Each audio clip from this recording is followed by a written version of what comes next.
네, 안녕하세요. 이원재입니다. 깊이 있는 이야기만 하는 고품격 경제방송 이원재 끝내주는 경제 3월 26일 화요일 라이브 시작하겠습니다. 오늘 외투 입고 나오셨어요?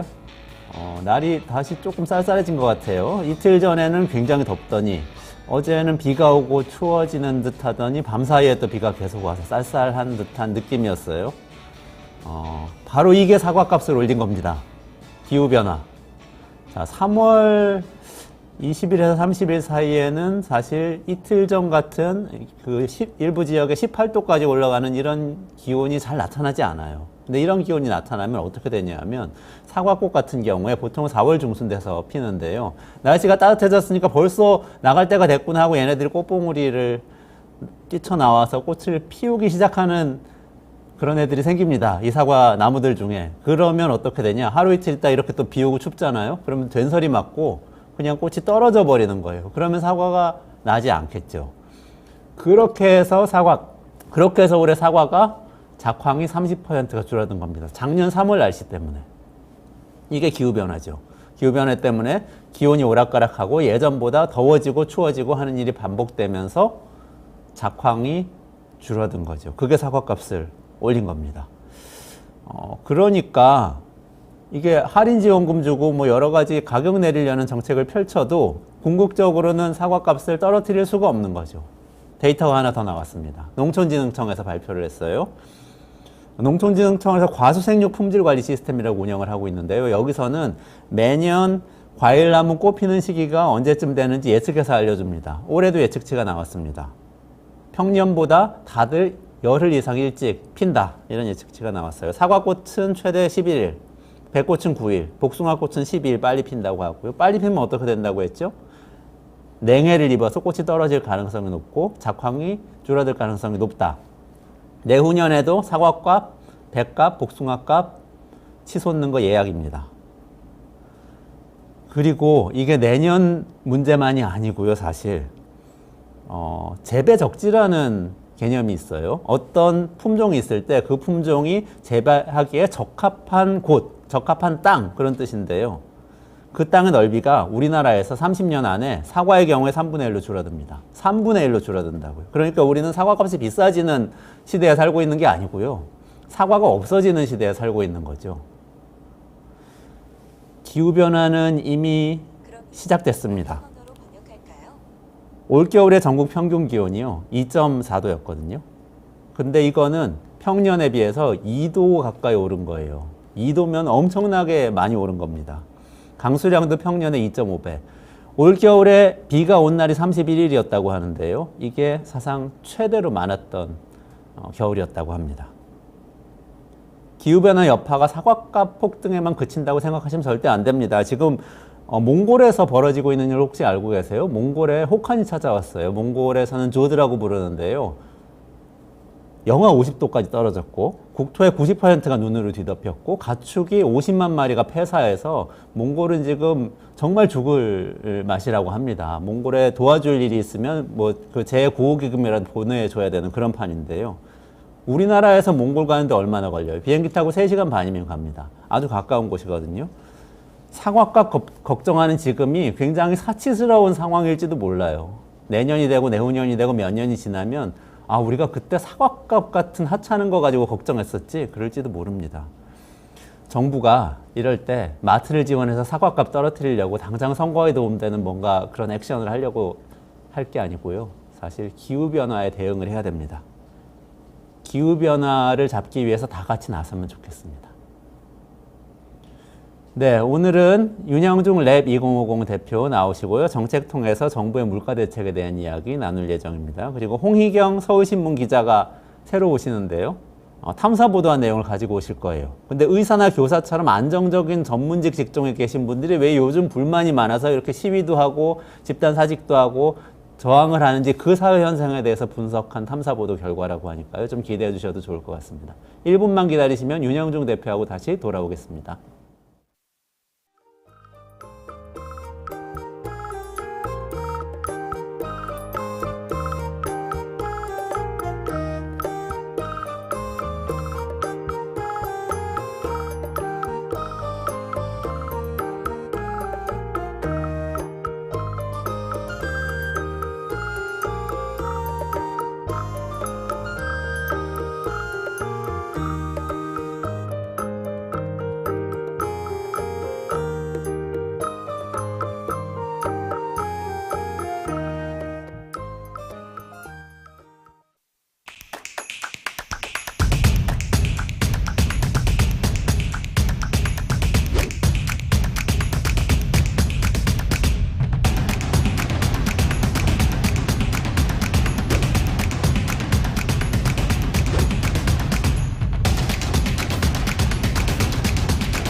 네, 이원재 끝내주는 경제 정책통 시간입니다. 랩 2050 윤형중 대표하고요.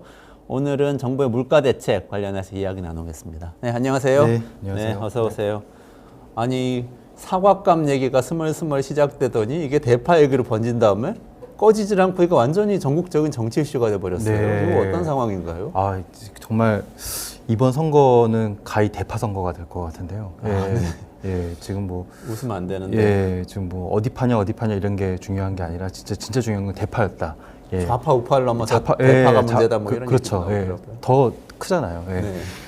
아무튼 지금 그냥 이게 사실 농담할 문제가 정말 아니고요. 저는 이번 2024년에 열리는 제22대 국회의원 총선거의 가장 상징적인 장면이 대통령께서 이제 농협 하나로마트 가가지고 이제 대파 한 단 흔들면서 이 정도면 합리적인 가격이네라고 말한 게 가장 상징적인 장면이지 않을까라는 생각이 듭니다. 875원이었죠. 네. 875원을 잊지도 않아요. 그 숫자를 어려운 네, 숫자인데. 잊혀지지도 않는 이제 그런 이제 숫자인데요. 상징적이죠. 어떤 일들이 있었냐면은 일단 윤석열 대통령께서 지난 18일 꽤 됐습니다. 예. 그런데도 수그러들지 않고 있습니다. 18일에 일주일이 넘게 지났는데. 예. 오히려 지금 이제 더 커지고 있는 그런 형국인데요. 근데 이게 뭐 당분간은 꺼지지 않을 불씨가 될 가능성이 높습니다. 왜냐하면은 계속 같은 문제로 많은 사람들이 어려움을 겪고 있기 때문이 그런데요. 지난 18일에 양재동에 있는 농협 하나마트를 찾아서 이제 파 한 단을 들고서 이렇게 말했습니다. 저도 시장을 많이 봐봐서 대파가 875원이면 합리적인 가격이라는 생각이 들고라고 이렇게 발언을 했는데. 일단 875원이라는 가격 자체가 사람들이 굉장히 낯선 가격이었던 겁니다. 예. 대파 혹시 장 보실 때 대파 보신 적 있으세요? 지금 뭐 5,000원 한 4,000원 해도 고맙다고 그렇죠. 하고 깜짝 놀라죠. 예. 막 6,000원 하는 그런 상황인데 예전에 뭐 1,000원, 2,000원 하던 때도 있었는데요. 예. 지금은 뭐 3,000원, 4,000원, 5,000원. 지금 물론 정부가 돈을 풀고 있어서 돈을 마트 쪽에 유통업체 쪽에 풀고 있어서 잠깐 이제 하락하는 현상들이 나오고는 있습니다. 그러니까 며칠 전에 롯데마트에서 대파 한 단에 2,350원 걸었는데 오픈런 했대요. 다들 오픈런 100명씩 줄 서고 예. 그랬대요. 그럴 만도 하죠. 예. 근데 지금 뭐 여기에 이제 기름을 부은 꼴로 지금 이제 여러 말들이 더 나오고 있는데요. 범죄 심리학자로 유명한 이수정 국민의힘 후보가 파 한 단이 아니라 한 뿌리 가격 이라고 이제 해명을 한 게 또 논란이 되었습니다. 또 성태훈 대통령실의 정책실장은 24일 KBS 출연해서 18일부터 농산물 가격이 본격적으로 하락하고 있다. 예, 라고 발언했는데 마침 18일 날은 대통령께서 이제 판단 흔들면서 875원 합리적인 가격이라고 얘기한 그날이죠. 그래서 어떻게 보면 대통령의 동선에 맞춰서 파격적인 할인 행사가 진행이 됐고, 그리고 아마 그런 걸 좀 보여주기 위해서 그런 행사를 치른 모양인데요. 우리가 이 방송에서도 여러 번 얘기를 했지만, 정말 정책 선거하기 정말 힘들다. 그리고 저도 항상 이 방송에서 여러 아이템을 고를 때 제가 얘기하고 싶은 의제보다는 우리 제작진의 여러 이제 의견도 잘 받은 것이지만 아무래도 정치권에서 제기하는 의제들을 다룰 수밖에 없었잖아요. 그게 참 안타까웠습니다. 특히 근데 그런 얘기들을 억지로 살려보려고 이제 기후 위제나 이런 얘기를 해보려고 했었던 게 지난번 한동훈 위원장이 얘기했었던 벚꽃 피면 김포가 서울된다. 목련. 예, 목련. 네. 예, 목련 피면 김포가 서울된다. 제가 그걸 좀 비틀어가지고 목련 피어도 절대 서울 안 된다고 얘기했잖아요. 기후이기 때문에 목련이 빨리 피기 때문에. 그런 식으로 이제 어떻게든 정책 선거 아니면 기후 선거에 얘기를 해보려고 했는데 그 어려운 일을 윤석열 대통령이 해낸 것 같습니다. 예. 굉장한 능력이 있는 분이신 것 같기도 한데 어떻게 기후하고 연결되는지 좀 설명을 해주시면 좋겠네요. 일단 지금 이제 이번 물가 상승의 성격을 분명히 봐야 됩니다. 이번 물가 상승은 일단 최근 물가 상승률, 소비자 물가 지수를 보면 2월 기준이 3.1%로 1월 때 2.8%에서 다시 3.1%로 좀 오른 추세거든요. 근데 이게 물론 이제 2년 전 인플레이션 국면이 왔었고 그때는 이제 4% 고공행진을 하다가 작년 이제 상반기부터 조금씩 물가 상승률이 둔화되기 시작했습니다. 그런데 최근 물가 상승에 다시 이제 영향을 주고 있는 가장 중요한 변수는 뭐니 해도 과체류, 네. 채소류, 과실, 채소류입니다. 네네네. 그래서 그 물가 품목 성질별 동향을 보면요. 다른 그 제품들보다는 과실류의 물가 상승률이 그 전년 동월비로 40.6%입니다. 40.6%. 네, 40%.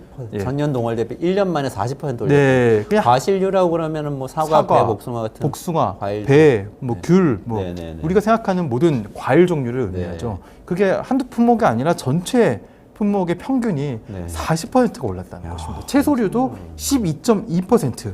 그러니까 지금 3.2%, 3.1%의 그 평균이라는 것은 다른 품목보다는 이쪽 품목이 굉장히 올랐기 때문에 그 올랐다고 볼 수 있는 것입니다. 물가 상승을 사실상 견인했네요. 그렇죠. 이 소비자 물가 지수의 바스켓에 들어가는 품목들이 한 450개 정도 되거든요. 네네. 450개 정도 되는데, 근데 우리가 좀 잘 기억을 좀 한번 그 되짚어 봐야 할 게, 코로나가 막 풀리기 시작할 때 물가가 급등했었잖아요. 네네, 그래서 그랬죠. 지난 한 10몇 년간 사라졌던 인플레이션이 거의 인플레이션이 사라진 줄 알았다. 20여 년간 사라진 줄 알았는데 다시 이제 인플레이션이 찾아왔는데, 그때 그러면 이 인플레이션의 원인이 무엇이냐, 이걸 뭘로 설명할 것이냐, 막 이런 그런 논의들이 좀 있었습니다. 그때 등장했었던 이론 중에 하나가 채찍 이론이라고 채찍 이론. 네, 한 2년 전엔 잠시 좀 활발하게 이제 언론지상에 등장했었던 이론인데요. 혹시 그 기억하시죠? 채찍 이론. 아, 네. 설명 좀 해주시면 예, 좋겠어요. 예, 가물가물합니다. 네, 채찍이라는 게 일단 손잡이에서 힘을 주는 그 손잡이에서는 힘을 작게 줘도 채찍에 맞으면 아프잖아요. 네, 네. 예, 그런 것처럼 그 이제 공급망 사슬에서 어느 한쪽에서 영향을 미치는 게 공급망 사슬의 영향이 연쇄적으로 지속되다 보면 다른 쪽에서는 크게 영향을 줄 수 있다는 그런 이론인데요. 그러니까 예를 들면 이런 겁니다. 일단 뭐 화장지를 100개 만드는 회사가 있었는데요. 그 회사가 100개 만들려면 한 재료의 재고를 어느 정도 쌓아두잖아요. 보통 100개 만들려면 400개 정도 재고를 쌓아놓는다고 가정해 보면은 갑자기 이제 공급량이 이제 수요가 늘어가지고 200개를 생산해야 되는 상황이 오면은 재고량을 한 이제 그것보다는 뭐 선형적으로 뭐 500개, 600개가 아니라 한 800개 정도 마련해 놓게 됩니다. 근데 800개 정도 마련해 놓게 되면은 그것에 연쇄적으로 그 800개를 또 조달하기 위한 제품, 네. 또 거길 또 조달하기 위한 다른 제품, 이런 문제들이 발생하게 되죠. 연쇄적으로 더 많은 영향을 미치게 되는데, 이제 그런 문제들이 갑작스러워 특정 시기에 몰리게 되면은 일종의 병목 현상 같은 현상들이 생긴다는 겁니다. 그래서 그 초기에는 이런 채찍 이론 가지고 물가 상승의 원인을 이제 설명하는 경제학자분들이 좀 있었는데, 그러니까 갑자기 100개 물건을 사람들이 확 사려고 하면 이게 뭐 협력업체 2차, 3차 막 건너가면서 더 재료나 그 장비를 준비해 놔야 되니까 네. 200개, 400개, 800개 그렇죠. 수요가 결국은 생긴 것처럼 돼가지고 원자재 시장에 가면은 엄청나게 막 소유자들이 몰려서 서로 살려고 하면서 가격이 막 오르고. 그렇죠. 예. 뭐 그게 채찍 이론이에요. 예. 여기서 채찍 한 대 딱 때리면 때문에 쫙 퍼지듯이. 아, 예. 그렇군요. 네. 근데 이제 이런 논의도 사실 그렇게 오래 지속되지 않았습니다. 단번에 아주 쉬운 이유가 등장했기 때문인데요. 바로 러시아의 우크라이나 침공이었죠. 네. 예. 그래서 이른바 원자재발 물가 상승, 뭐 좀 더 단적으로 얘기하면 전쟁발 물가 상승이라고 네. 표현할 수 있었죠. 그래서 가장 물가가 많이 오른 품목은 뭐니 해도 석유류였습니다. 네. 그래서 딱 2년 전으로만 돌아가 보면 2년 전 2022년 3월 소비자 물가 상승률이 4.1%. 그러니까 이번에 3.1%였는데 그보다 1%포인트가 높잖아요. 4.1%의 물가 상승률에서 품목별로 따지면 가장 많이 오른 품목이 석유류였습니다. 석유류의 인상률은 무려 31.2%.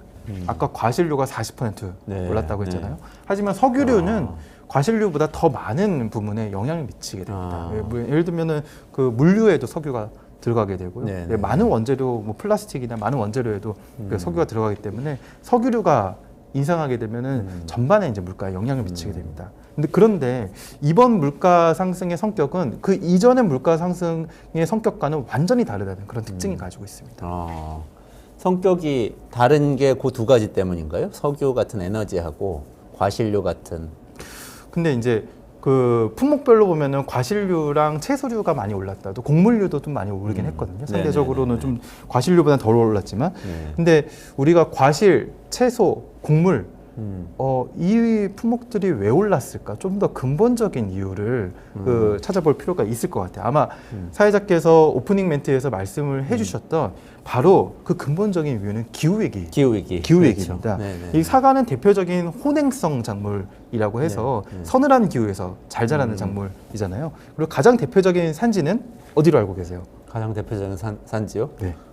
어디죠? 뭐니 뭐니 해도 대구였잖아요. 아, 우리나라에서 예, 대구 사과였죠. 예, 대구 사과잖아요. 하지만 지금은 달라졌습니다. 지금은 오히려 강원도가 대표적인 사과 산지가 되었고, 오히려 남한 최북단인 양구 사과, 강원도 양구 사과가 그 굉장히 이제 인기를 끌고 있습니다. 지금 그 오프닝 멘트에서 농촌진흥청 자료를 인용해 주셨는데, 농촌진흥청이 발간한 자료들에 의하면은 2030년 정도만 돼도 영호남 지역에서는 사과 재배가 어려워질 것이라고 예측을 하고 있고요. 이건 좀 그 충격적인 예측인데 2070년에는 대한민국 사과가 소멸할 것이라고 예측하고 있습니다. 소멸하게 될 것 같아요. 이대로 쭉 가면 당연히 그렇겠죠. 그렇죠. 근데 이 지금 사과 가격, 채소류 가격 이런 문제들의 성격을 지금 좀 다시 한번 재규정해보고 싶은데요.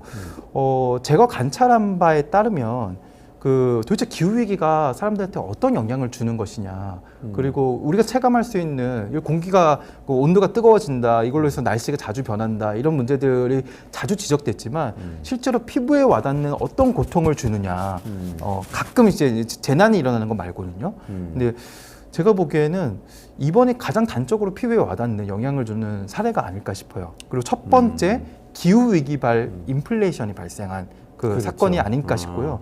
기후위기발 인플레이션이 이미 왔었는데 그것을 잘 이렇게 정치권의 화제가 되지 않다가 어떻게 보면 대통령께서 그걸 정치권의 핵심 화두로 꺼내주신 거죠. 그래서 기후위기발 인플레이션이 사실 이번 대파 파동, 그 대파 스캔들의 가장 핵심적인 그런 이제 성격 규정이라고 볼 수 있습니다. 기후위기발 인플레이션. 근데 거기다가 대통령께서 대파 875원 이 이야기를 하는 바람에 이게 사실 총선을 앞두고 정치 이슈 겸 정책 이슈가 되어버렸네요. 맞습니다. 그거는 어쨌든 뭐 긍정적으로 해석을 하자면, 선회를 하자면 이 문제를 잘 풀어가면 뭐 좋은 결과인 거다, 뭐 이렇게 생각할 수도 있겠네요. 긍정적으로 볼 만한 측면은 상당히 있죠. 그동안 정치권에서 주요 의제가 그동안 공천을 어떻게 했느냐, 혹은 그전에는 합종 연행을 어떤 식으로 했느냐, 이것이 주된 화제였었잖아요. 근데 지독히도 정책이 등장하지 않는 선거라는 이제 표현까지도 등장했었는데, 근데 그 대파 파동으로 인해서 이제 본격적으로 물가 문제를 도대체 어떻게 다룰 것인가가 이제 정책 그 선거의 핵심 화두가 되었고, 지금 여야가 그 어디를 막론하고 지금 물가 대책들을 이제 확 쏟아내면서 발언을 하고 있는 상황으로 이제 바뀌게 된 것이죠. 일단 정부에서는 잘 대응을 하고 있나요? 어떻게 보세요? 정부 대응에 대해서.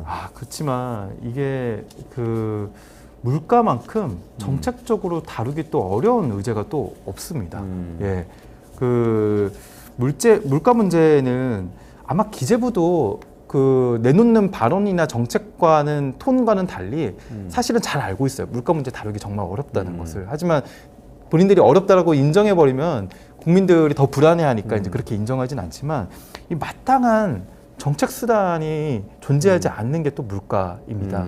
그래서 여태까지 등장했던 그 정책 수단들을 잘 이제 돌아보면은 그 옛날에 이제 어느 품목별 뭐 사무관, 뭐 사과 사무관 뭐 이런 식으로 뭐 사과 국장, 뭐 짜장면 국장 뭐 이런 용어들도 등장했어요. 라면 서기관, 뭐 빵 서기관 이렇게 등장했었잖아요.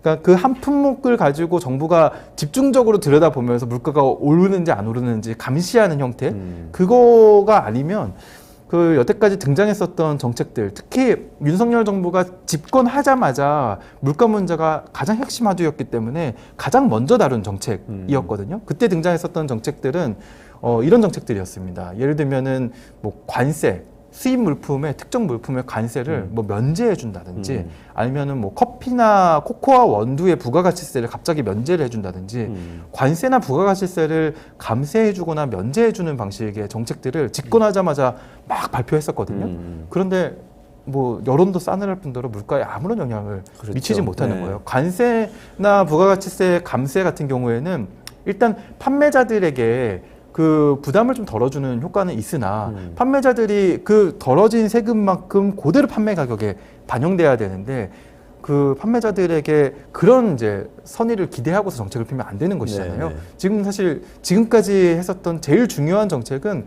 그래서 뭐니 해도 늘 그 제가 이 방송에도 여러 번 얘기한 유류세 인하였습니다. 네. 그래서 지금까지 정부의 물가 대책 중에서 기억에 남는 거 단 한 가지만 꼽아보자라고 한다면은 유류세 인하밖에 거의 등장하지 않을 정도로 거의 단 하나의 정책 유류세 인하만 있었었는데 지금은 다시금 이제 유류세 인하가 그나마 어쩔 수 없이 내세웠던 거는 석유류가 가격이 많이 올랐기 때문이죠. 근데 지금 과체류가 많이 올랐잖아요. 그래서 지금 내놓는 정책들은 단기적으로라도 지금 어떻게든 선거 때라도 가격을 낮춰야겠다라는 이제 인식으로 유통업체들에게 보조금이나 아니면은 이제 그 소비자들에게 단기간의 상품권 같은 걸 제시를 하면서 그 물가를 좀 낮추려는 시도들을 하고 있습니다. 그러니까 이 물가 정책이 굉장히 어려운데 어쨌든 틀은 인플레이션 몇 가지 교과서에 나온 원인이 있잖아요. 돈이 너무 많아서, 돈이 너무 많이 풀려서 코로나 때 벌어진 일이고 실제로. 그래서 인플레이션 잡는다. 그러면 그 문제는 고금리로 보통 잡잖아요. 그렇죠. 그래서 돈 빨아들여서. 중앙은행의 역할입니다. 그렇죠. 예. 그리고 뭐 코로나 때 소비 못했던 거 보복 소비한다고 소비자들이 막 몰려들어서 소비하고 그거는 수요가 증가해서 인플레이션 벌어지는 거니까 그런 경우에는 공급을 잘 하도록 해가지고 뭔가 맞춰줘야 되겠다 그러면서 공급 증대 정책을 막 펼치잖아요. 기업을 지원하고 뭐 특정 품목에 대해서 투자가 일어나도록 하고 이런 식으로 하는 게 이제 보통의 틀인 것 같아요. 돈을 조절하거나 공급 물량을 조절하거나 뭐 이런 상황인데 지금은 금리는 손을 못 대고 있는 거고 공급 물량도 조절을 못 하고 있는 상태에서 정부는 계속 어떤 품목에 대해서 딱 찍어서 그 품목 가격을 낮추겠다고 하면서 지원금을 주거나 특히 유류세처럼 이렇게 세금을 낮추거나 이런 방식으로 접근을 하고 있다. 이게 전체적인 틀이네요. 그렇습니다. 네, 본질은 못 건드리고 있다. 이렇게 볼 수 있겠네요. 그러니까 물가 정책의 컨트롤을 타는 기재부가 아니라 사실 한국은행, 중앙은행이거든요. 네네. 근데 금리를 통해서 바꾸는 것인데 또 여기서 문제 중에 하나는 한국의 중앙은행은 마음대로 금리 결정을 못 한다는 것입니다. 네, 연준이 어떤 금리 정책을 가져가느냐에 종속될 수밖에 없는 근본적인 한계를 또 가지고 있거든요. 그렇죠. 미국이 금리를 조절하는데 우리가 안 따라가면은 우리 돈이 빠져나갈 수도 있고 그렇습니다. 이런 문제가 생기니까. 거기다 그렇죠. 또 문제가 그 금리를 통해 조절하는 것은 수요를 조절하는 것입니다. 근데 한국의 인플레이션은 수요도 일부 영향을 미쳤지만 그보다 더 중요한 원인은 공급발이었다는 것입니다. 방금 얘기했었던 원자재 발. 예. 네네. 원자재 발 인플레이션이다. 그거하고 농수축산물하고도 연결이 되는 건가요? 그동안의 원자재 발 인플레이션은 이제 수입하는 원자재, 특히 이제 석유류들의 이제 문제들이었고요. 물론 그것들이 지금의 그 뭐 과일 가격이나 채소 가격에 뭐 영향을 아예 안 줬다라고 보기는 어렵지만 뭐 그거는 좀 큰 영향을 줬다고 보기는 어려울 거예요. 예를 들면 농사를 짓는 과정에서도 석유는 쓰게 되니까요. 그래서 약간 영향을 줬지만 그것보다는 그 아무래도 이제 기후가 급격하게 변하면서 한국에서 이 기존에 그 잘 생산할 수 있었던 것들의 그런 과일이나 채소의 생산량이 급격하게 감소하는 것이 이제 큰 영향을 줬다고 볼 수 있습니다. 그 감소한 거를 늘리지 못할 바에는 그럼 지금 정부에서 하고 있는 할인 지원금이나 뭐 그런 것들은 별로 효과가 없을 것 같은데요. 어떻게 단기적으로는 그래도 효과가 있죠. 그거를 자랑한 거죠. 그 성태훈 정책실장이 나와서 그렇습니다. 얘기했다는 거는. 예, 그 유류세 인하를 해줘도 당연히 그 모두 다 반영되지는 않거든요. 그것도 학술적으로 이미 실증 연구들이 꽤 있습니다. 유류세 인하해줬을 경우에 실제로 기름 가격에 몇 % 영향을 미치는가. 대부분의 연구는 절반도 판매가에 반영되지 않는다고 보고 있습니다. 근데 유류세 감세가 연간 기준으로 보면은 한 8에서 10조 정도 되거든요. 그래서 적지 않은 금액입니다. 네. 근데 그 정도는 우리가 그 별 문제 없이 정부가 인하해 주는 것을 계속 받아들여 왔던 것이죠. 근데 지금 이제 단기적으로 내놓은 정책은 1,500억 정도를 들여서 납품업체의 절반 정도인 750원 그리고 이제 소비자들에게 주는 할인 쿠폰 450억 원 정도를 풀었는데요. 요거는 이제 마트 가서 그런 쿠폰 같은 거를 이용할 수도 있지만 농축수산물 상품권이라고 혹시 들어보셨어요? 들어봤습니다. 네. 네네네. 맞아요. 그거를 저도 사려고 그 이제 그거 되게 사기 어려운데. 온누리 상품권 파는 이제 플랫폼에서 판다고 제가 엊그저께 이제 뒤늦게 그 소식을 입수해가지고 들어가 보니까 이미 다 소진되어 그렇죠. 있는 상태더라고요. 네네. 그래서 이것도 이렇게 좀 미리 아는 사람들만 또 미리 좀 이렇게 살 여력이 있는 사람들만 살 수 있는 형태이기 때문에 그리고 이제 금방 소진될 정도로 그렇게 좀 한시적인로만 효과를 발휘할 수 있는 그런 정책들인 거죠. 그래서 그 아마 뭐 기재부도 정부도 다 알고 있습니다. 이 정책의 효과가 그렇게 오래 지속되지 않는다는 것을. 그래서 이제 그래도 아마 그 선거가 지금 뭐 보름 정도가 남았잖아요. 네네. 그래서 그때까지 지금 그 응급 처방 정도를 한 정책이 아닐까라고 네네네. 생각이 듭니다. 그래서 진정한 의지가 있다면은 그 아마 선거 이후에도 그 어느 정도의 예산을 드릴 것인가 그런 것들이 이제 가격에 영향을 미칠 것이고요. 근데 더 중요한 것은 이게 단기적인 대응은 그다지 큰 효과가 없어요. 예, 이게 우리가 감기 걸렸다고 해가지고 감기약 먹는 거는 그 이제 단기적으로 치료약이 아니잖아요. 네네네. 증상을 잠깐 완화시켜 주는 거거든요. 근데 이미 이 감기를 걸린 사람은 나쁜 체질과 나쁜 습관을 이미 갖고 있는 상태인 거예요. 그래서 이 체질과 습관을 바꾸려는 노력을 병행해 줘야 되는 그런 상황입니다. 그 노력은 어떤 게 있을까요? 체질을 바꿔주는 정책이 쓸 수 있는 게 있을까요? 일단 지금 농업의 구조를 좀 바꿔야 되는 것 같은데요. 그거는 그 일단 기후 환경에 맞는 작물들을 그 한국적 상황에 맞게 어떻게 재배할 것인지에 대한 총체적인 그런 전략들이 필요한 것 같습니다. 근데 그거는 이제 저보다 이제 농업 전문가들께서 보다 종합적인 대책을 세워주실 것 같은데, 물론 이제 우리의 농업 전략을 어떻게 가져가느냐도 중요하지만 더 근본적으로는 기후 대응을 또 어떻게 하느냐, 또 굉장히 중요한 문제이죠. 이미 뭐 1.5도씨를 막는 거는 늦었다, 뭐 이런 얘기들도 많이 나오는데, 하지만 늦었다고 했을 때도 행동을 멈추면 안 되잖아요. 그렇죠. 그래서 그런 행동을 같이 병행하면서, 그리고 이제 우리의 그 먹거리를 어떻게 생산을 했다가 이제 전략을 바꿔 나갈 것인가, 그런 것도 같이 고려해 나가야 되는 것이죠. 농업 구조 바꾸는 것도 기후 대응이죠. 그러니까 일종의 적응 전략이라고 할 수 맞습니다. 있고, 예. 기후 변화를 막으려고 하는 정책도 펴야 되겠죠. 뭐 재생에너지 더 늘리고 그런 거 말씀하시는 맞습니다. 거죠. 예. 마지막으로 민주당의 이재명 대표가 민생회복 지원금을 전 국민한테 1인당 25만 원씩 지급하자고 얘기를 했어요. 그러니까 이건 일종의 또 소득을 늘려주는 방식으로 물가가 올라도 좀 구매를 하실 수 있게 구매력을 늘려주자는 대안인 것 같은데, 요거는 어떻게 보세요? 코로나 재난지원금 제한자이시기도 한데, 네. 처음에 나오실 때 소개해드렸는데. 맞습니다. 네. 제가 비슷한 건가요? 재난지원금은? 재난기본소득의 이제 최초 제안자로서 이재명 대표의 제안에 대해서 조금 그때와는 좀 다른 차이가 있다라는 점을 좀 강조드리고 싶습니다. 왜냐면은 당시는 그 재난기본소득이라는 의제가 통했던 이유가 있었거든요. 두 가지가 있었는데, 두 가지가 다 이제 그 좀 아주 복합적으로 작용했습니다. 첫 번째는 전대미문의 코로나라는 전염병이었고요. 두 번째는 총선이 있었기 때문에 그런 이제 복합적인 상황이 굉장히 탄력을 받을 수 있었던 것입니다. 하지만 지금은 코로나가 아닌 코로나 상황이 물가로 딱 바뀐 거거든요. 그래서 과연 코로나 때만큼 전대미문의 상황인가? 그리고 사실 정책이라는 것은 그 자체의 정합성도 중요하지만 사람들이 그 잘 받아들일 수 있느냐도 굉장히 중요하거든요. 근데 물가가 올랐을 때 전 국민에게 그 지원금을 주자라는 이제 그런 의견은 자칫하면은 이게 물가를 더 자극하는 것이 아닌가라는 이제 그런 우려도 낳게 되는 것이 사실입니다.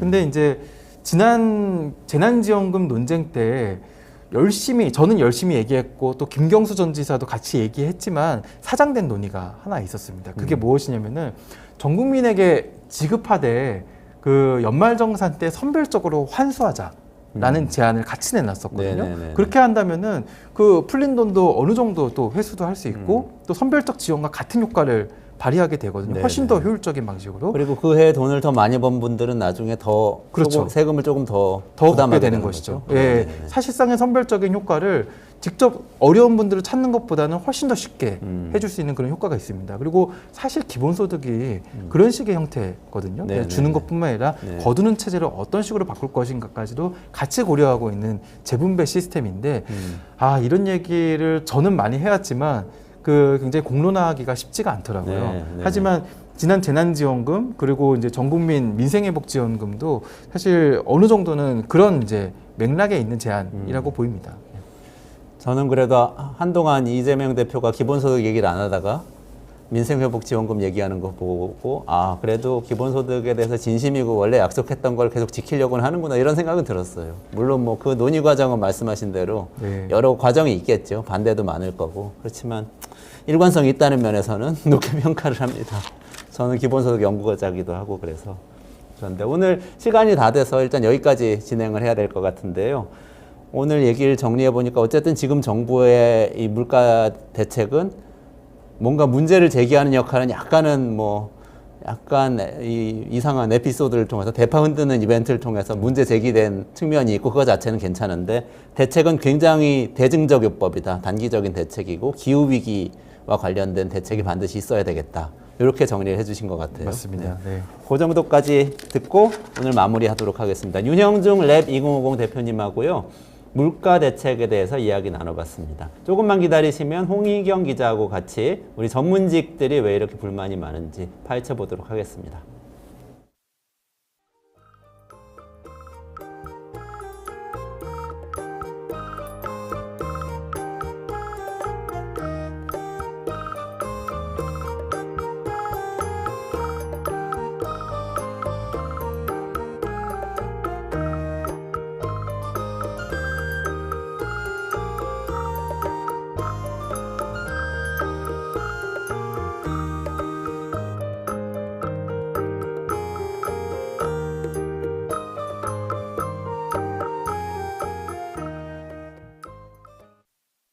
매일 10시 1시간만 투자하면 내 계좌도 10배거. 개장하자마자 급등? 따라잡아도 되나? 1분 대기죠. 점상이 답변해줍니다. 바쁜데 특징 중? 언제 공부해? 1시간만 투자하세요. 점상이 정리해줍니다. 단기로 치고 빠질 종목 없나? 매일 오전 10시 점상이 골라줍니다. 매일 오전 10시엔 점상을 잡아라. 유튜브에서 점상 시크릿을 검색하세요. 네, 이원재 끝내주는 경제 홍희경 서울신문 기자 모셔서 끝내주는 인터뷰 진행하겠습니다. 어서 오세요. 안녕하세요. 요즘 의료 대란이 아주 문제인데 가장 궁금한 건 이거였어요. 전공의 분들은 왜 집단 사직을 했을까? 그리고 교수들은 왜 전공의들한테 굉장히 깊이 공감하면서 사직서를 다 내셨을까? 그것도 또 2020년에도 비슷한 일이 있고 다 파업이 있었지만 그때는 개원의들이 나서서 굉장히 많이 목소리를 냈던 것 같은 이번엔 그게 아니고 우리가 많이 아플 때 가는 이 대형 병원에서 이 일이 벌어졌단 말이에요. 존경받는 분들인 것 같은데 다. 거기에 대해서 좀 여쭤보고 싶어가지고 한번 모셨습니다. 그 탐사 보도를 진행을 하신 거죠? 예, 저희가 교사들을 대상으로 탐사 보도를 했는데 이게 보니까는 교사들에게서 나타난 번아웃이나 무기력 아니면은 되게 이렇게 좌절감 이런 현상들이 전문직에서 매우 광범위하게 나타나는 거를 봤어요. 그래서 이번에 의사 대란을 또 이제 같이 보니까는 비슷한 현상이 나타난 걸 봤습니다. 아, 의사도 교사도 다 존경받는 전문직이고 경제적으로도 안정돼 있다고 볼 수도 있는데 뭔가 교사들도 집단 시위를 3만 명씩 모여서 하기도 그렇죠. 하고 예. 의사분들은 집단 사직을 하고 이런 집단 행동을 하는 게 사회 현상이라고 보시는 건가요? 예, 그렇습니다. 아, 왜 그런지 하나씩 좀 살펴보면 좋겠습니다. 일단 의사들부터 한번 예, 짚어볼까요? 지금 의사들은 오늘도 보니까 아침에도 계속 속보가 나오고 있어서 들어오기 전에도 막 끝까지 보고 있었는데요. 매우 이게 좀 빠르게 진행이 되는 것 같아요. 근데 변하는 쪽은 그러니까 의사 쪽이 아니라 정부 쪽에서 오히려 대화를 하자 아니면 뭐 조건 없이 협상 테이블로 나와라 이제 이런 얘기들을 많이 하는데 그것도 약간 예전과는 좀 다른 의외의 모습인 것 같습니다.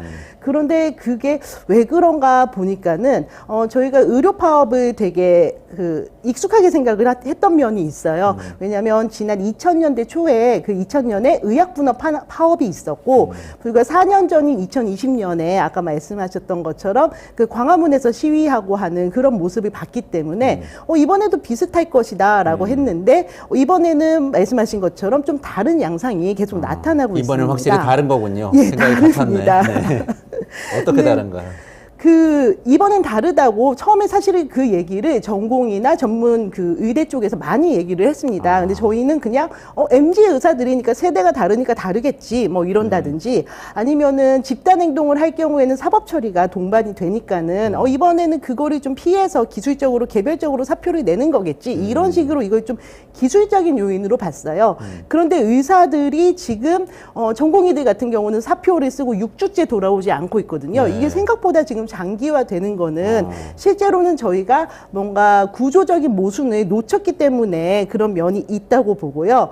그 구조적인 모순이라는 거는 의사들이 이미 되게 많은 체제적이나 아니면 구조적인 모순을 이거는 유지할 수 없다라고 생각을 하면서도 뭐 아주 장시간의 근로라든지 아니면 열정이라든지 아니면 그동안 해왔던 거니까 계속 한다는 그런 관성 때문에 버티고 있었고 그중에 수많은 사람들이 번아웃이라든지 무기력감 또는 소송을 당할 수 있다는 공포 같은 거 그럼 사회적으로 내가 뭘 하고 있는지 잘 모르겠지만 하던 일이니까 계속 하자라고 이렇게 좀 끌려가던 그 중간 단계가 있었고 그 단계에서 이제 마지막에 그 정부의 의대 증원 얘기를 들으면서 뭔가 어떤 타격을 입었던 부분이 있는데 그거를 저희가 놓친 것 같습니다. 그리고 그 타격이라는 점을 한마디로 얘기를 하자면 이건 것 같아요. 이게 내가 지금 나는 이 체제가 유지되기는 좀 어렵게 제도적인 모순이 있다고 생각했지만 일단은 버티면 이 제도는 결국은 바뀔 것이다라고 생각을 했는데 바뀌지 않겠구나. 2,000명을 뽑아가지고 계속 나 같은 사람이 더 늘리는 방식으로 정부가 하겠다는 의지가 너무 강하구나. 네네네. 이것이 마지막 일격이 된 게 아닌가 싶습니다. 이게 조금, 그러니까 제가 생각했던 거하고 포인트가 좀 달라진 점은 이거네요. 그러니까 이전에 파업이라고 그러면 보통 집단 행동이기 때문에 집단적 이해관계를 옹호하기 위해서 그 집단이 움직이는 거잖아요. 근데 번아웃은 사실 굉장히 개인적인 일이잖아요. 예, 맞습니다. 그러니까 개별 의사들이 번아웃이 느낀 거는 자기 마음의 문제니까는 정말 이거는 가족과도 나눌 수 없는 정말 지극하게 개인적인 일인데 다만 번아웃이라는 거는 매우 사회적인 현상으로 보기도 합니다. 번아웃을 정의하는 사람들은 단순히 일이 많거나 아니면은 해야 될 뭐 업무량이 많거나 이것만으로 번아웃이 생긴다고 보지는 않고요. 한 6가지 정도를 얘기를 하는데 번아웃의 이렇게 조건으로요.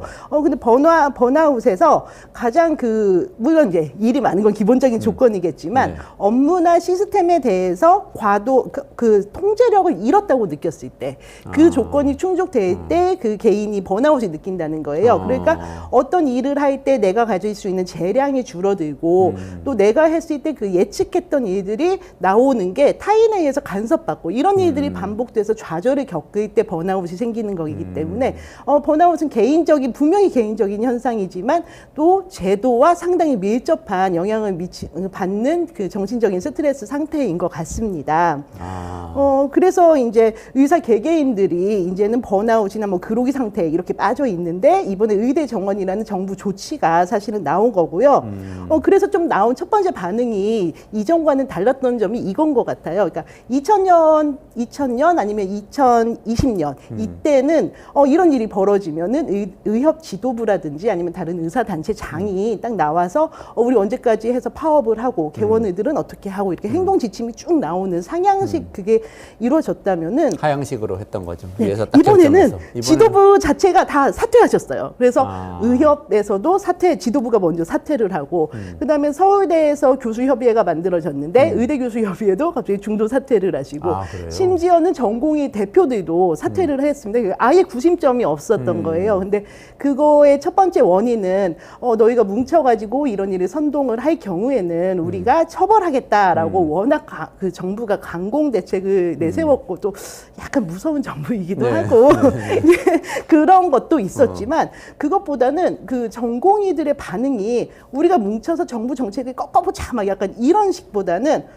나 이제 더 이상은 못하겠다. 이제 내가 이런 꼴까지 당하면서도 내가 이거 해야 되는지 모르겠다라는 약간의 그 자포자기 허탈한 그런 반응들이 나왔던 게 좀 특이점인 것 같습니다. 보통 우리 회사원들이 번아웃 얘기할 때는 내가 이 일의 목적이 뭔지 모르는 상태에서 위에서 시키니까 축구라고 막 밤새서 하고는 있는데 하다 보니까 내가 지금 돈을 벌려고 하는 건지 보람을 찾는 건지 뭐 하는 건지 재미도 없고 모르겠다 할 때 번아웃 해가지고 우울증 오고 막 다 아무것도 못하게 되고 이러잖아요. 네. 근데 의사들도 그런 건가요? 그래도 안정적인 직장이고 좀 보람도 있지 않나요? 환자들을 이렇게 치료하고 그러면? 그러니까 저희도 의사들 하면은 또 그런 상징적인 그것도 많잖아요. 슈바이처라는 그 저희가 다 그렇죠. 생각하는 네. 그런 모델도 있고, 그리고 이게 히포크라테스 선서 같은 거 할 때도 네. 멋있고, 그리고 대부분의 그 많은 드라마의 주인공이 검사 아니면 의사잖아요. 그러니까 저희가 좀 선망하기도 하고 좋아하기도 하고 정말 스토리가 있고 의미 있는 인생이라고 생각하고 그런 직업인데요.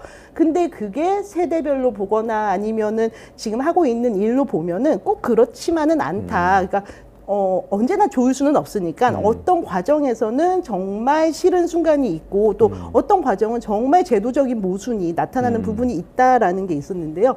사실은 이거 관련한 내용을 의료 대란 초기에 블라인드 게시판에서 의사가 쓴 게 아니고 농협 직원이 이 사태에 대해서 쓴 글이 하나 있었어요. 네네네. 그래서 이 글이 좀 약간의 화제를 모았었는데 당시에는 이것은 정부와 의사의 완전 강대강 대치 국면이다라는 거에서 이 글은 사실은 의사 개개인을 좀 분석을 한 거예요. 근데 어떤 관점으로 봤냐면은 내가 만일 의사인데 아담 스미스가 말했던 경제적으로 합리적인 인간, 이기적으로 나의 미래 가치와 지금의 노력을 이렇게 대봐가지고 내 진로를 경제적으로 평가했을 때 그럼 의사들은 어떤 선택을 하는 게 합당하다고 생각을 할까? 이런 식으로 좀 더 개인적인 차원에서 그것도 경제학적인 인간의 관점에서 글을 써서 약간 센세이션을 불러일으켰습니다. 제가 이제 이 글을 보고 의대 교직원이라든지 아니면은 의사 선생님들 몇 분께 이제 보여드렸어요. 그랬더니 네. 이게 맞아 이렇게 많이 말씀을 하시는데 네. 그런데 이런 거는 언론에 나오지 않는다는 거예요. 네. 그러면서 왜 기자들은 항상 와가지고 의사들의 대표적인 얘기는 무엇인지 아니 그런 개인적인 사견 말고 그래서 공동적인 내용은 뭡니까 이렇게 자꾸 물어보지 왜 이런 식으로 우리 현장에서 실제로 일어나는 일은 보도를 하지 않느냐 이런 말씀을 하시더라고요. 그래서 글쎄요. 그래서 그게 이제 저희가 그렇게까지 선택적으로 정보를 다루는 건 아니다. 그리고 이게 저희가 이제 지면에 한계나 그런 게 있어서 그렇지 이렇게 지금 여기서 끝내주는 인터뷰처럼 이렇게 심층적으로 끝까지 가보는 그런 인터뷰에서는 말씀드릴 수 있다. 이런 부분을 말씀드리고 싶어서 오늘 그럼 나왔습니다. 그 내용을 좀 설명을 해주시면 좋겠어요. 예, 이거 좀 약간 우화 같은 얘기인데 간략하게 좀 설명을 드릴게요. 사실 이 글을 좀 저는 같이 보셔도 좋을 것 같아요. 근데 좀 내용이 길어서 간단하게 설명을 드리겠습니다. 저희가 필수 의료 부분에서 제일 존경하는 의사 선생님이 이국종 선생님이잖아요. 네네. 그래서 이국종 선생님의 예를 이 글에서도 이국종 선생님의 예를 들었고 했는데요. 예를 들어서 흉부외과가 있는데 여기에 의사 5명이 있어요. 네. 1국종, 2국종, 3국종, 4국종, 5국종 이렇게 계셨는데 그런데 종합병원 원장님이 보시기에는 흉부외과는 너무 이상한 거예요. 왜냐면은 환자를 볼 때마다 손해가 납니다. 그래서 흉부외과에서 수술을 많이 할수록 손해가 나요. 그러니까 이건 아마 제가 설명을 길게 안 드려도 이미 이 시청자분들께서 이게 수가 체계가 좀 이상하다. 이거는 다 알고 계실 것 같아서 생략을 하겠습니다. 근데 흉부외과 진료를 하면은 계속 이게 적자가 나니까는 결국은 뭐 로봇 수술 같은 거를 해가지고 그래서 뭐 이거 비급여를 좀 높인다든지 아니면은 이제 그거는 투자를 하는 거고요. 의사를 계속 줄여나가는 방식으로 비용을 좀 줄이는 방식을 쓸 수 있을 거잖아요.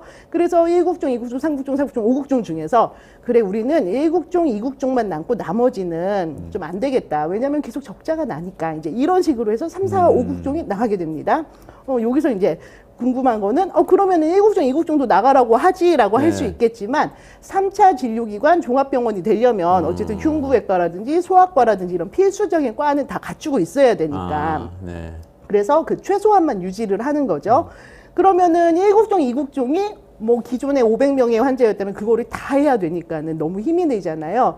그래서 병원에서는 그러면 대신에 우리가 월급을 올려드리겠습니다. 그래서 월급을 올려드리기는 드리는데 그 이제 월급 인상 폭이 아마 한계까지 올리겠죠. 근데 뭐 월급만 있는 거는 아니고 거기에다가 존경도 있고 또 그 뭐 인간극장에서 이제 촬영도 그렇죠. 나오고 이국종 선생님은 존경도 많이 받으시고 인기도 많잖아요. 예, 그리고 실제 존경받을만 하시고 그렇죠. 그렇지만 저희가 이국종 선생님의 그 삶을 다룬 다큐멘터리를 보면 대부분은 와 이러면서 시작을 했다가 근데 나는 저렇게는 못 살겠다. 다 그 생각해요. 네, 돈을 집에- 많이 줘도. 네, 집에는 언제 가시나 막 되게 제처럼 걱정이 좀 되잖아요. 네. 근데 어쨌든 이제 그렇게 이국종, 1국종, 2국종은 남아서 이제 그런 삶을 사셔야 됩니다. 근데 3, 4, 5국종은 그러면은 병원에 나갔는데 이분들이 흉부외과 전문의가 되려면은 그 전문의 과정만 한 4년, 5년 막 열심히 하시고 펠로우도 하시고 하셨을 텐데 그거를 개원의에서는 써먹을 수가 없으니까는 결국은 자기가 그렇게 열심히 했던 전문의를 활용을 못하게 되는 거죠. 아, 그리고 병원에서도 아무리 1국종, 2국종 선생님이 잘하는 아주 훌륭한 분이시더라도 이분들이 사실 그렇게 남들의 2.5배, 3배 일을 할 수는 없기 때문에 그렇죠. 네. 거기에다가 수련을 하는 전공의들, 7국종, 8국종, 9국종 선생님들을 투입을 해가지고 보조 인력을 많이 배치를 합니다. 그렇게 되면은 3국종, 4국종, 5국종 선생님들보다는 인건비는 싸고 그렇지만 숫자는 많고 또 전문의를 따야 되기 때문에 말을 잘 듣고 그렇죠. 장시간 일하고. 네, 장시간 일해도 이렇게 되고 그런 분들이 이제 그 공백을 메꿔왔던 거고요. 네네. 결국은 이번에 가장 먼저 사표를 냈던 분들이 이 7국종, 8국종, 9국종 인턴 선생님들이 된 거죠.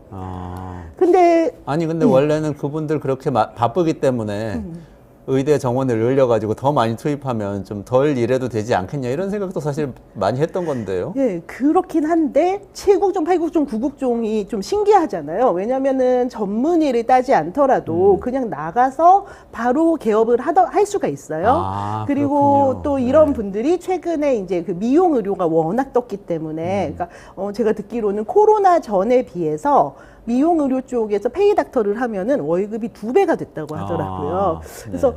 아니 코로나 동안에 무슨 일이 있었지 했더니 사람들이 이 마스크를 쓰고 다니면서 네.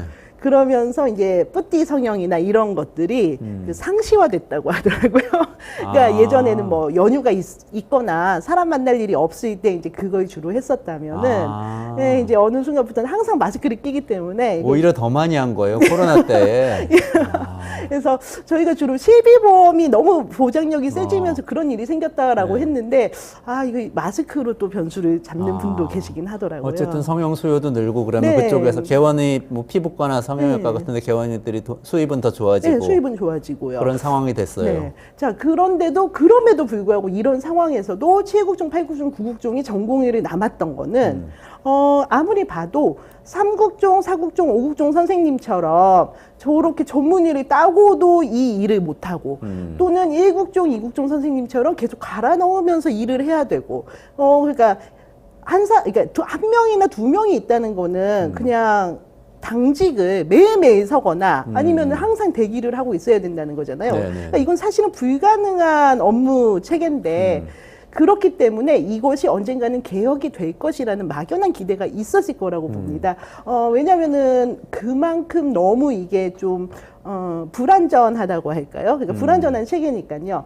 그런데 그래서 이번에 증원이 조금 중요한 이슈가 되었던 것이 그렇지만 그런 체계 변화가 아니라 우리는 2,000명을 더 많이 뽑는 거에다가 초점을 맞추겠다라는 내용이 나오는 순간 시스템의 변화는 없겠구나라는 게 이 전공의들의 마음속에 들어간 겁니다. 근데 그렇다면은 이분들은 아직 수련을 다 하지 않았고 이 고생을 하지 않고 다른 데로 갈 기회가 여전히 남아 있는 것이 되는 거죠. 그러니까 이분들 입장에서는 약간 머리가 복잡해지는 상황이 된 겁니다.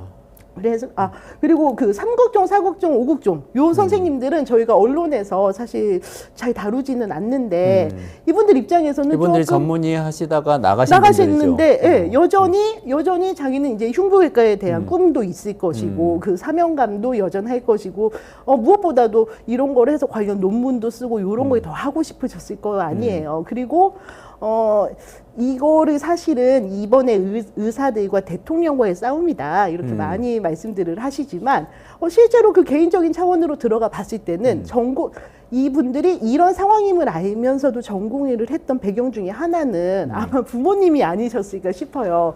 실제로 전공의들이 처음에 파업을 했을 때 부모님들께서 내가 너 그냥 동네 의사 되라고 그렇게 뒷바라지 한 줄 아니 너 가서 교수님도 되고 그렇죠. 기회가 있으면 유학도 가고 훌륭한 논문도 쓰고 국제학회 가서 발표도 하고 그렇죠. 의사가 할 게 정말 많잖아요. 그렇죠. 그러니까 의사 선생님 돼가지고 그런 거 하라고 했는데 너 왜 그만두니? 이제 이거를 되게 많이 하셨다는 거예요.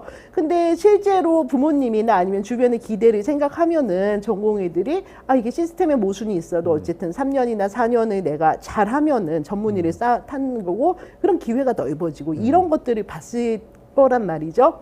근데 하지만 실제로 현실에서는 그렇게 되기보다는 삼국종, 사국종, 오국종 선생님처럼 고생은 고생대로 하고 쓰지도 못하고 이런 거를 지금 눈앞에서 보고 있으면서 되게 그 갈등을 했을 텐데 그래서 결국은 이게 대통령의 싸움인가 아니면은 우리 부모님한테 현실은 이렇습니다. 네. 물론 부모님, 어머니, 아버님 뜻대로 되면은 참 좋겠지만 제가 안 될 가능성이 제 눈에는 보입니다라는 말을 할 수 있는 기회가 되지 않았을까.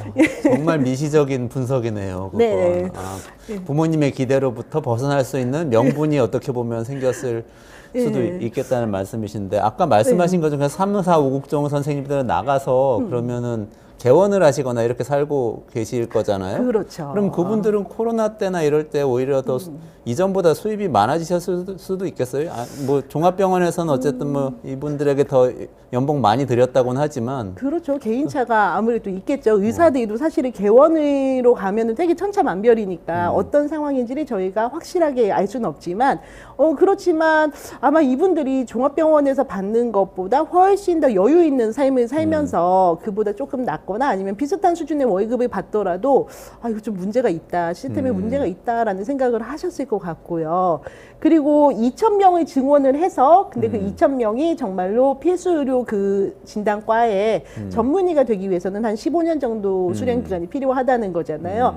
그러니까 지금 나가 계신 3국종, 4국종 이미 전문의가 됐는데 그 전문의 활동을 못 하시는 분들 입장에서는 필수 의료 의사가 부족한 게 아니라 병원이 필수 의료를 유지하고 그럴 동인이 부족한 것이다라고 말씀을 드리고, 말씀을 이제 주장을 하시고, 이분들을 중심으로 수가 체계를 제대로 고쳐야 된다. 예를 들면은 산부인과라든지 소아과 이런 쪽의 수가는 4배 인상론이 초반에 나왔었어요. 그러니까 지금보다 4배를 한꺼번에 올려야 된다. 그러니까 공무원들 입장에서는 정말 받아들일 수 없는 급진적인 변화잖아요. 4배를 올려야 된다. 네, 왜냐하면 그동안에 한 20년 동안 올리지 않았기 때문에, 그러니까 충분히 올리지 않았기 때문에 이제 그런 얘기들을 많이 하셔서 그렇게 한꺼번에 올리는 거는 불가능하다라는 이제 이런 것들이 좀 더 정치적으로 쟁점화가 되기는 했지만 그러니까 그곳은 약간 지금 보는 전문의 입장에서는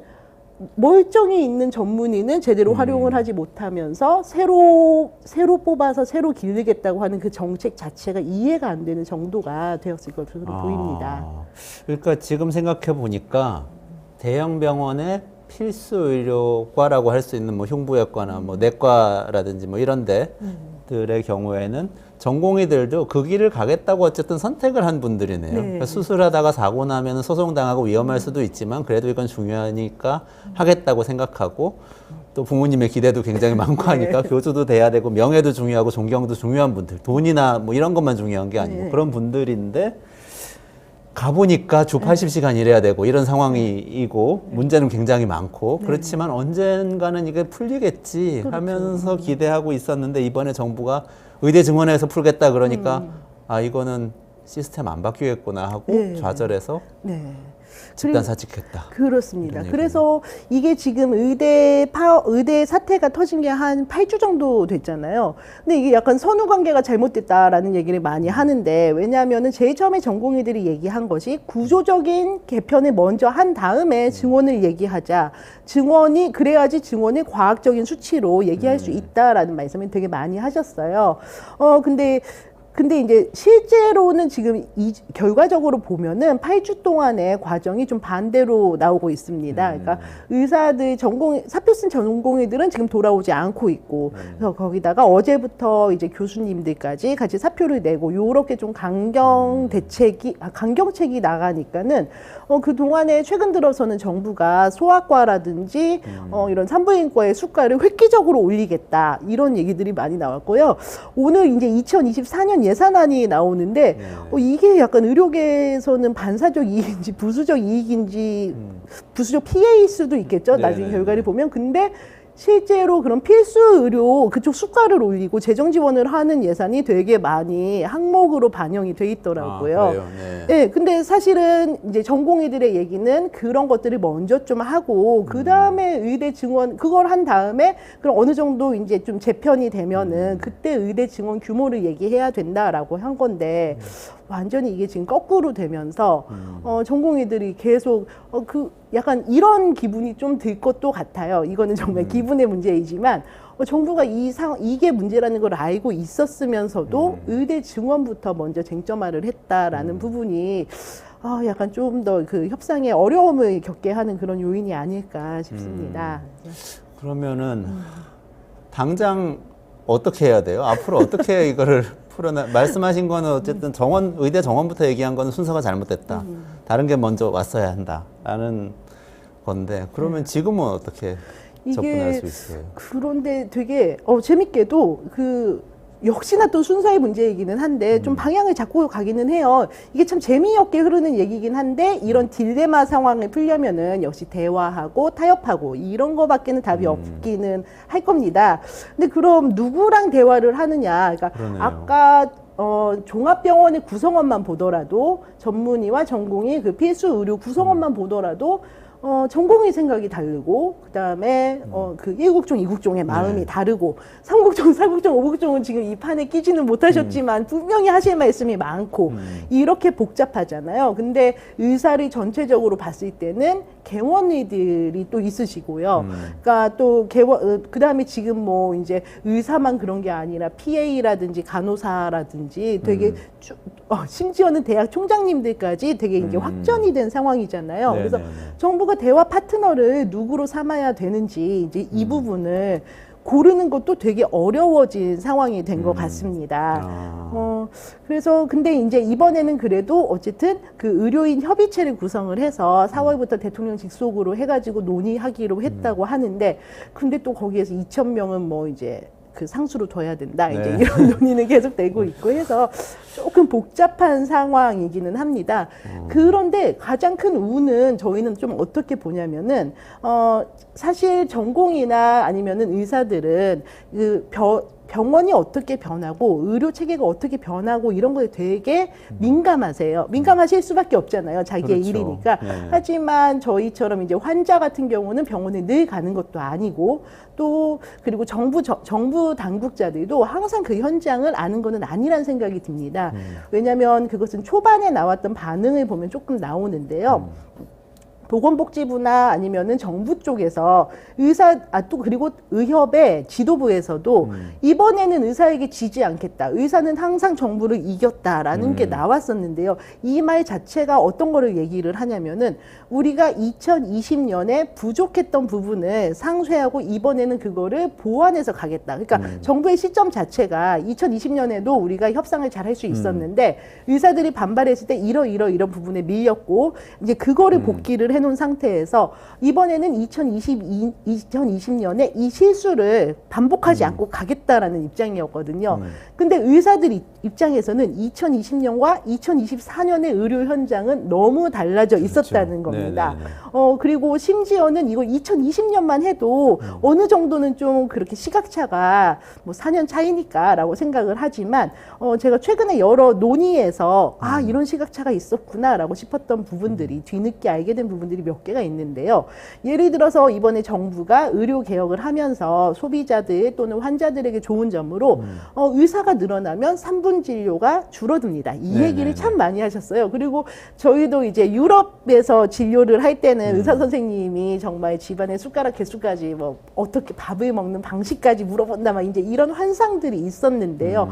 그런데 이게 의사 선생님들 쪽으로 가서 얘기를 하다 보면은 과거에 비해서는 진단기기가 너무 많아졌고 그리고 이미 그러니까 예전에 갔으면은 뭐 제가 뭘 했어요라고 얘기를 하고 청진기 대보고 이런 식의 진료였으니까 시간이 많이 필요했다면 지금은 병원 가면 의사 선생님 보기 전에 피 뽑고 뭐 MRI 찍고 뭐 초음파 해보고 해서 그 데이터를 다 보시면서 하시잖아요. 그러니까 이게 진료에서 시간의 문제가 그 3분 진료가 과거의 3분 진료와 지금의 3분 진료는 좀 오히려 달라졌고 그리고 오히려 예전에 의사가 늘어야 된다고 그 증원할 때에 비해서 지금은 기술의 도움을 되게 많이 받기 때문에 의사 1인당 보는 환자 수가 늘어나 있고 그런 식의 환경 변화가 계속 일어났다는 거예요. 근데 이제 저희는 그런 부분은 사실은 잘 알지 못했던 부분이라서 그렇게 되면 수요 파악에서부터 현장하고 그 공무원들 그리고 또 일반 저희가 보는 언론의 관점이 완전히 다른 얘기를 한 게 아니었나 그런 게 좀 있었습니다. 그것도 또 의사 선생님별로 다 다르게 생각하실 수도 있겠네요. 제가 보니까 재활의학이나 또 아니면 평소에 노인들 많이 이렇게 상담을 하시는 쪽에 계신 의사 선생님들은 진료 시간 부족하다고 얘기를 하세요. 근데 필수 의료 쪽에는 오히려 진료 시간이 부족한 게 아니고 아까 말씀하신 여건이 부족하다는 말씀을 많이 하시는 것 같고 그런 것 같네요. 지금 말씀하신 거에서 조금 연결을 하자면은요. 이제 또 정부가 또 두 번째로 의사가 늘어나야 되는 이유로 하는 게 고령화잖아요. 여기에서도 이거는 이제 미래에 우리가 진단이 어떻게 바뀔 것인가, 치료가 어떻게 바뀔 것인가의 문제인데 이 부분에 대해서도 정부가 조금 놓쳤던 미싱 링크 같은 거를 의사 선생님들이 이번에 말씀하신 게 바로 그 부분이었던 것 같습니다. 그러니까 예를 들어서 지금은 고혈압이 내가 진단을 받아가지고 고혈압 약을 받으면 그 약의 수가가 딱 책정이 돼가지고 그렇게 의료비가 책정이 되잖아요. 근데 의사 선생님들 말씀으로는 고혈압이 되지 않도록 뭐 살을 뺀다든지 아니면 그 전에 그러니까 그 경계선에서 뭐 운동을 한다든지 예를 들면 벽 짚고 스트레칭을 어떻게 하는지 의사가 직접 시범을 보여주면서 하는 이런 예방학들이 되게 중요하고 고령화가 될수록 이게 상당히 중요해질 텐데 수가가 없다는 거예요. 그러네. 그런 거는 그래서 의사들이 이게 그냥 진료 수가로 하나로 딱 책정이 된대요. 그러면은 이분은 이게 자세가 안 나오면 벽 짚고 하는 거는 한 15분은 봐드리고 하고 싶지만 그게 이제 수가가 안 나오니까 그래서 그걸 하나의 의료 행위로 퉁쳐버리는 거죠. 행위별 의료 맞습니다. 30분을 상담을 하든 3분을 하든 똑같이 그냥 한 번으로 쳐버린다는 거죠. 그런데 환자의 후생에서 봤을 때는 사실은 그렇게 의사 선생님한테 직접 배우면은 왠지 또 그래도 가서 작심삼일이 작심 한 일주일은 되고 의사 선생님이 말씀한 거라서 그럼요. 그렇게 되는 효과가 있잖아요. 그래서 국민 건강이라든지 소비자 후생을 생각을 하면은 사실은 그 의사 선생님 말씀이 맞거든요. 근데 이제 그 부분도 저희가 사실은 대비가 안 됐던 부분이고요. 로봇 수술에 대해서도 조금 재밌는 얘기가 나왔었는데요. 지금까지는 로봇 수술이 이제 비급여였다가 조금 활성화되면 급여되고 해서 이제 항상 저희가 급여, 비급여 또는 의료 쇼핑, 그 다음에 그 병원의 과잉 투자 이런 쪽으로만 많이 접근을 했는데요. 이거 역시 고령화라는 이슈를 결부를 시키면은 어떤 문제가 생기냐면 앞으로 고령화가 된 다음에 수술에서는 피를 많이 쓰면 안 된다는 겁니다. 왜냐면은 헌혈을 할 수 있는 그러네요. 거는 연령이 정해져 있고 네네네. 그 인구가 줄어들기 때문에 우리나라는 피가 부족해질 거라는 그러네요. 거죠. 그런데 이제 북강경이라든지 그런 계속 그 비급여 쪽으로 왔던 수술이 그냥 물론 여러 가지 다른 이점도 있었지만 혈액을 조금 쓰는 그 효과가 있기 때문에 이 부분에 대한 인식도 바뀌어져야 된다는 거예요. 그래서 사실은 이런 많은 얘기들이 쌓여 왔었지만 그동안에는 의협은 정말 지금 거의 남아있는 단체 중에서 가장 정부의 반대를 많이 하던 단체로 이미 누구나 인식을 하고 있고 그렇기 때문에 항상 큰 주제로만 맞붙었었고요. 의대 증원 같은 것도 상당히 메가 이슈잖아요. 그러니까 그런 마이크로한 이슈는 하나도 다뤄지지 못한 상태에서 이게 반복됐고 그러는 과정에서 이제 그 제도랑 현실이 안 맞아서 생기는 여러 부작용들은 전공의를 갈아 넣고 그 다음에 일국종 이국종 선생님이 야근과 그런 거를 열심히 하면서 사람의 힘으로 메꿔왔던 것들이 결국은 이제는 더 이상은 못하겠다라는 식으로 탈진의 현상으로 나타난 거. 이 부분이 조금 하여간에 특이점으로 보입니다. 저는 흥미로운데 제가 만나서 얘기 나눈 분들은 주로 일국종, 이국종 선생님인 것 같아요. 근데 그분들이 항상 하시는 얘기가 요즘 전공의들은 우리 때 같지 않다. 웰빙을 추구한다. 우리는 다 갈아 넣어서 죽어라고 이랬는데 그들은 그렇지 않아라고 얘기하는 게 꼭 일반 어떤 회사의 부장님 만나가지고 상무님 만나서 얘기할 때랑 똑같아요. 뭐 요즘 대리들은 옛날 같지 않아 이런 것 같은. 근데 그게 다 세대의 변화고 개인의 변화잖아요. 그 변화를 면밀하게 살펴봐야 되겠네요. 근데 세대의 변화이기도 한데 사실은 그 나이대에는 그 생각을 조금 할 수밖에 없어요. 왜냐면은 한 40대가 되면은 그래도 이 길로 계속 가야지 안 되더라도 교정해서 가야지인데 20대 때는 이 길이 맞나라는 생각을 하니까 이 시스템이 맞나? 내가 하는 이 업무 환경이 맞나라는 그 고민을 할 수밖에 없는데요.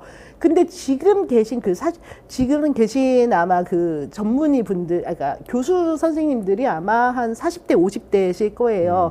이때가 90년대, 2000년대 수련을 받으셨으니까 그때만 해도 뭐 병원에는 어쨌든 1국종부터 5국종이 있었고, 예, 더 나은 상황이었네요. 네, 미용으로 가서는 지금처럼 그렇게 돈은 벌지 못했고 또 존경도 훨씬 대학 교수님들에 대한 그 지위제라고 하죠. 네네. 그 존경이나 그런 존중감 이런 것이 지금보다 훨씬 달랐고 무엇보다 감히 의료 소송을 한다든지 이런 거를 생각을 못 했고요. 그렇죠. 근데 지금 전공의들은 그런 거를 모두 보고 이거 지속될 것 같다. 왜냐하면 지난 20년이 점점 악화됐으니까 이게 갑자기 반전으로 좋아질 거라는 기대를 품기가 어렵다. 이런 생각을 가지고 이 상황을 보기 때문에 그렇지만 그래도 지도 교수님한테 좀 잘했으면 좋겠는데요. 아니 근데 제가 말씀을 듣고 보니까 저는 경제를 공부를 했으니까 이게 사실은 지금까지 의사의 숫자의 문제, 의료 기술의 문제 이런 걸로 우리가 보고 일종의 정치 이슈, 정책 이슈로 많이 접근했는데 그게 아니고 어떻게 보면 이거는 경영 이슈인 것 같아요. 우리 사회가 바뀌었잖아요. 굉장히 많이 바뀌어서 환자들도 바뀌고 뭐 내 마음에 안 드는 의료 서비스가 오면은 참지 않잖아요. 소송도 하고 또 찾아봐서 더 많이 알기도 하고 막 이렇게 소비자들이 달라졌고 다른 의료를 막 요구하는데 공급하는 이 시스템은 경영이 전혀 안 변해가지고 옛날 같은 식으로 똑같이 계속 생산을 하고 있었던 거. 이게 안 맞는 데서 생기는 번아웃들이 아니었을까 이런 생각이 들어요. 그러니까 저도 처음에 교사를 하다 보니까는 교사 같은 경우에도 왜 이 법이 없지? 왜 다른 나라에는 다 있는 이 법이 없지? 왜 다른 나라에는 모두 있는 이 제도나 보안 장치가 없지? 여기에서 시작을 해봤더니 그런 보안 장치가 없을 때는요. 그거에서 이제 특히 전문직의 경우에는 그거를 오랫동안 종사하고 있는 개인에게 그런 제도의 허점으로 인한 비용들이 모두 전가가 되는 겁니다. 그렇죠. 책임 부담이. 그걸 대표적으로 보여주는 게 소송인 것 같아요. 왜냐하면 저희가 만일 정부가 잘못했다 또는 이 법이 잘못됐다라고 하면은 정부를 상대로 행정소송을 걸 텐데요. 그거를 못 찾을 경우에는 이 업무를 수행한 당사자를 향해서 소송이 가야잖아요. 그런데 그렇죠. 최근에 많은 전문직들이 이 소송에 대한 두려움을 엄청나게 호소를 하거든요. 그중에 대표적인 게 교사랑 의사입니다. 그리고 교사랑 의사의 번아웃의 많은 부분을 차지하는 게 소송을 당했을 때 이분들이 사실 대응을 하기가 어려워요. 왜냐면은 이거를 규정한 제도나 법이 없어서 소송이 나한테 온 거기 때문에 저를 보호할 수 있는 그 당사자를 보호할 수 있는 제도나 법 자체가 없어요. 그러니까 완전히 논리적인 사각지대에 빠지는 겁니다. 그러니까 번아웃이 생기겠죠. 그러네요. 이렇게 그게 되면. 또 전문직 서비스업의 특징이기도 하네요. 좀 일반적인 문제인데 우리 사회 시스템이 선진화가 안 돼서 그런 문제인 것 같은데 교사 이야기 하고 싶었는데 지금 시간이 다 돼가지고 혹시 다음번에 한 번 더 저는 너무 보실 수 좋습니다. 있으세요? 그때 선생님들 얘기 꼭 해야 될 것 같아서 그럼 마지막으로 한 가지만 네. 사실 어제 인의협 소속의 의사 선생님 한 분 나오셨거든요. 이서영은 선생님 맞습니다. 나오셔서 공공병원을 강조를 하셨어요. 공공의료를 확대해야 이게 문제 풀린다고 했는데 마지막으로 거기에 대해서 혹시 좀 이야기가 의사 선생님들하고 있었는지 소개해 주시고 마무리하겠습니다. 시간은 조금 길어도 되나요? 그럼 네, 짧게. 하죠. 이게 사실은 저희가 이제 전문직의 또 특성인데 공급 부분을 조절을 해가지고 어제 수요국서 하는 거 다른 데서 봤는데요. 그 공급 부분을 조정을 해가지고 이 시장을 좀 잡아보려고 하는데 사실은 이 수요의 문제예요. 왜냐면은 이번에 충북대라든지 이런 곳에서 어떤 얘기가 나왔냐면 의사를 증원을 했는데 볼 수 있는 환자가 없다. 그러면은 이거는 지역에 있을 수가 없다. 왜냐면은 의사는 수련을 하기 위해서는 환자를 찾아가야 되기 때문이다. 이제 이 말씀을 하셨어요. 그래서 사실은 수요 부분을 맞추는 것도 되게 중요하고 이게 정부의 일일 수도 있다라는 생각이 최근에 다시 들었습니다.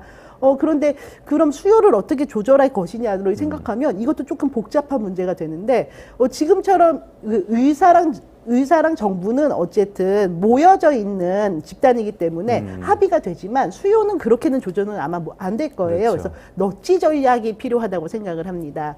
예를 들면은 지금 보훈병원 같은 경우에는 사람들이 이제 보훈 그 상위 용병 대상자만 하기 때문에 사람들이 정말 밀려 있거든요. 근데 또 이 재원은 꼭 건보 재원이나 아니면 복지부 예산만이 아니라 국방부라든지 아니면 보훈청의 예산을 쓸 수 있어서 좀 더 룸이 벌어질 수 있는 부분이에요. 그래서 그분들은 사실은 나라를 위해서 헌신하신 분들이니까 이분들은 이 보훈병원을 좀 지방으로 여러 가지 확대를 하는 방안이 있을 수도 있고요.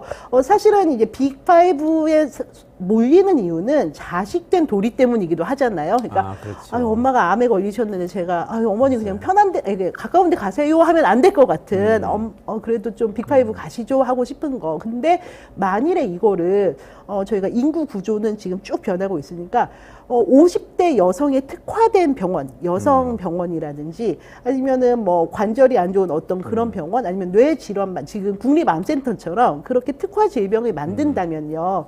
의료 같은 경우는 사실은 데이터가 많이 모여 있는 곳이 진료를 잘하는 거고 빅5가 사실 잘 좋다는 것도 환자 수가 많아서 사례 수가 많기 때문에 이게 훨씬 더 능숙하게 할 것이다라는 믿음이 있는 거기 때문에 저희가 지금 특히 많이 생길 수 있는 질병 같은 경우에는 그걸로 모아서 한다면은 그럼 저희가 이제 저희 이제 부모님이 편찮으시다 하면은 제가 이제 자식된 도리로서도 빅5가 아니더라도 여기는 여성 의료에 대해서는 가장 많은 자료가 최신 자료가 모아져 있으니까 여기도 좋을 것 같아요라고 말씀을 드릴 수 있을 것 같아요. 그래서 거점병원은 빅5의 축소판으로 이렇게 만들어서는 그게 유인이 될까? 그리고 환자가 없는데 종합병원에서는 사실은 환자를 보고 그걸로 논문을 쓰고 싶은 욕구도 있으실 텐데 그런 게 다 안 되는 곳에 의사를 가라고 할 수 있을까? 이게 저는 되게 회의감이 드는데 다만 그런 거를 좀 여러 가지 수요를 파악을 해서 약간의 넛지 전략을 쓰면 어떨까? 이런 생각을 공공병원도 했습니다. 특화해서 네. 가야 한다. 굉장히 좋은 말씀이시네요. 마무리해야 될 것 같은데요. 저 오늘 또 지난번에 한번 말씀드렸는데 노자의 도덕경에 치대국 약팽소선이라는 말이 있어요. 큰 나라를 다스릴 때는 작은 생선을 굽듯이 아주 젓가락으로 아주 이렇게 살살 뒤집어야지 그 생선이 뒤집히지 안 그러면은 살 좀 다 떨어져 나가고 뼈만 남는다, 먹을 게 없어 굶어 죽는다 이런 얘기인데요. 의료 문제도 그렇고 우리나라 전문직 문제도 그런 것 같아요. 사람들의 마음을 접근에 들어가서 잘 뒤집어야지 이렇게 큰 정치 이슈로 만들어가지고 해결할 수 있는 문제가 이제 아닌 게 우리나라가 선진국이 됐다는 반증인 것 같기도 하고요. 그렇습니다. 다음번에 네. 교사 빨리 날짜 잡아가지고 교사들 이야기 좀 한번 해주시면 감사합니다. 좋겠습니다. 정말 꼭 네. 하고 싶습니다. 네, 홍희경 서울신문 기자님 모시고 전문직들이 왜 자꾸 문제가 생기는지 의사들 이야기를 한번 짚어봤습니다. 네, 홍 기자님 고맙습니다. 고맙습니다. 네, 이원재 끝내주는 경제 매일 낮 12시 반에 라이브 진행합니다. 내일도 12시 반에 돌아오겠습니다. 고맙습니다.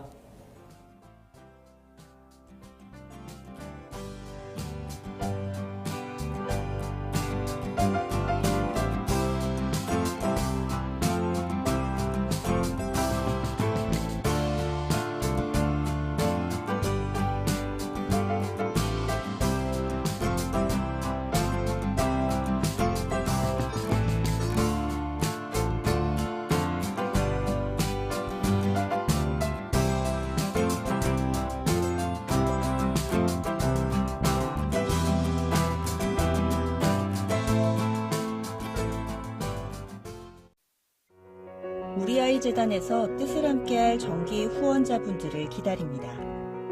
우리 아이 재단은 한반도 어린이를 위한 재단입니다.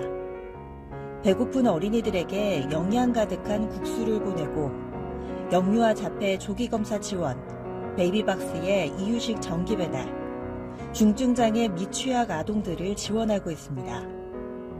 따뜻한 손길을 이어주는 분들께 우리 아이 팔찌와 감사 선물을 드립니다. 지속적인 지원을 통해 더 많은 어린이들에게 도움을 줄 수 있도록 정기 후원자가 되어주세요. 후원 문의 02-2128-3344, 2128-3344